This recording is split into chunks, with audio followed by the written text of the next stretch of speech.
പ്രണയപാതയിൽ ചന്നം പിന്നം വാരി വിതറിക്കൊണ്ട് അവൻ വരികയാണ്. ആര് വരാണ്? ഞമ്മളെ മജ്നു. എങ്ങനെയാ വരണത്? കുതിരപ്പുറത്ത്. ലൈല നിക്കേണ്. ലൈല എങ്ങനെയാ നിക്കണത്?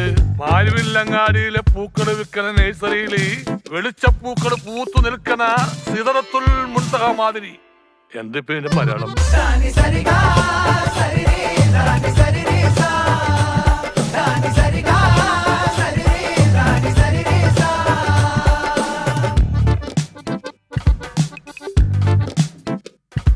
അടികൊണ്ടോന്റെ ചിരി കണ്ടോളി ഓ വാങ്ങും തോനേ അത് താങ്ങ